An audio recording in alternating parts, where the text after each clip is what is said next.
on, everybody? It's time to give you my top 4 teams that has a chance of coming out of the NFC and playing for a Super Bowl this year. The Arizona Cardinals.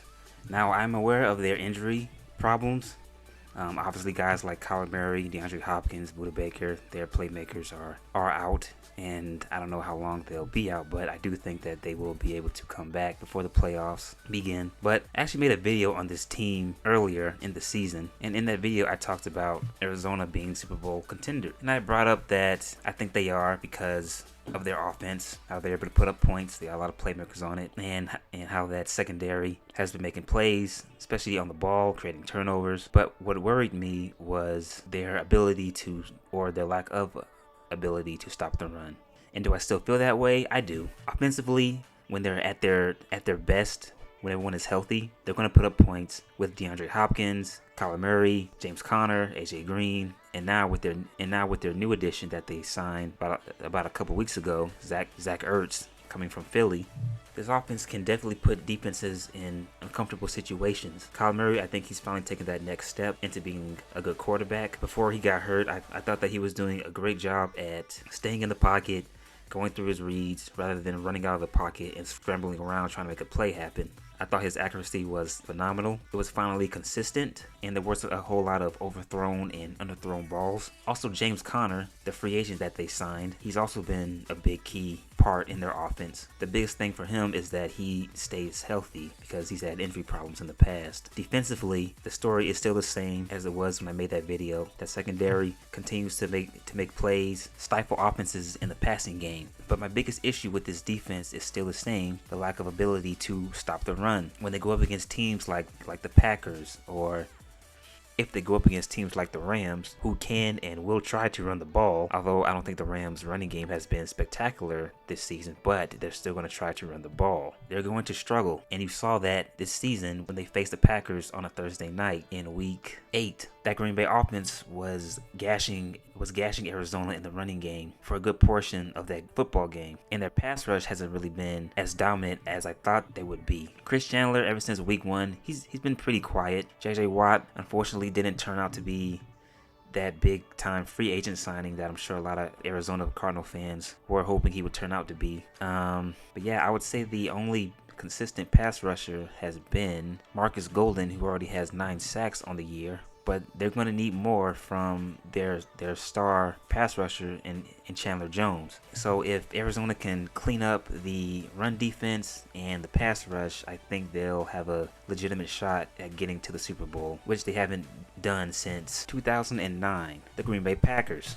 Now, if Mr. Freaking I'm immunized can stay off the COVID list, then the Packers will have another shot at getting back to the NFC Championship and having another shot at getting back to the Super Bowl as well. Oh, and if his teammates doesn't blow it for him like they did last season. Since Week 1, Aaron Rodgers and the Packers has been doing Aaron Rodgers and the Packer things. They are now 8-2. Aaron Rodgers has thrown for over 2,000 yards, 17 touchdowns, and his partners in crime, them being what's his name? Devontae, is that his name? I feel like I'm not saying it right. Yeah, Devontae Adams, who has been targeted 98 times, caught 65 passes for a total of 864 yards. He's averaging 13.3 yards reception. He has 3 touchdowns. Aaron Jones has rushed for 541 yards, has 3 touchdowns rushing. He's caught 37 passes for a total of 298 yards and 4 touchdowns. And AJ Dillon, actually,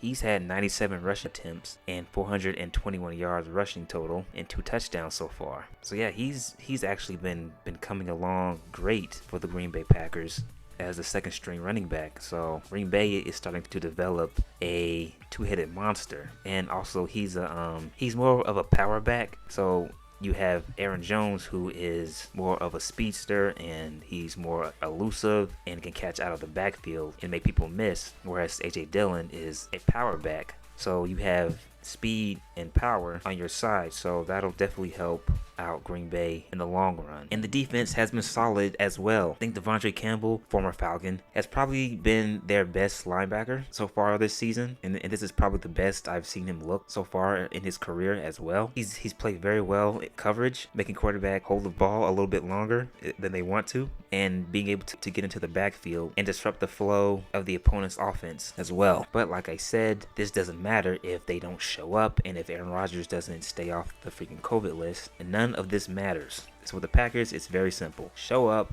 make plays, and then we may be talking about the Green Bay Packers competing for yet another championship. The Tampa Bay Buccaneers. This team has it all. They have the ability to cover, play man, create turnovers, get after the quarterback. When they blitz, they're more of a problem. Offensively, they can run, hurt you with the long ball, hurt you with the short game. This team has it all. Leonard Fournette, Mike Evans, Antonio Brown, Rob Gronkowski, O.J. Howard, Ronald Jones II, or Ronald Jones Jr., Devin White, who is probably the best linebacker in the NFL, in my opinion, Levante David, Antoine Winfield Jr., Jordan Whitehead, Shaquille Barrett, Jamal Dean, Mike Edwards, Jason Pierre-Paul. This team is loaded. And of course, the man who many consider to be greatest of all time, the GOAT, not by me, but the masses, the man who literally talks to Jesus at night. It's the only way you can explain his success at this point. Tom Brady. So the Buccaneers, it's simple.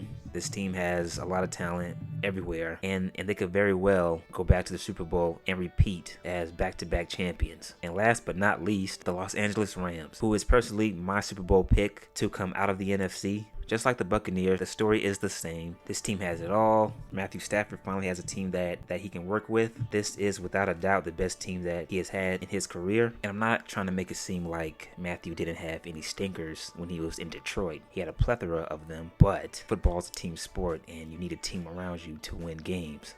And so now I think he finally has that. This roster is loaded. Jalen Ramsey, who I can't stand, is probably playing the best football of his life. He's probably living up to that down corner hype. When he was in Jacksonville, it looked like he was a bit overrated, but since he's come to Los Angeles, he has been living up to that hype, and I think he is the best cornerback in the league. So yeah, those are my picks. If someone were to look at this list and say, well, what about Dallas? I mean, you could put Dallas in there. If I had to replace one of the teams on this list for Dallas, it would probably be either Arizona or Green Bay. Yeah, Arizona or Green Bay. So that is it. Tell me, who do you think has a chance of going to the Super Bowl? Please like and subscribe, comment, and that is it. I am out.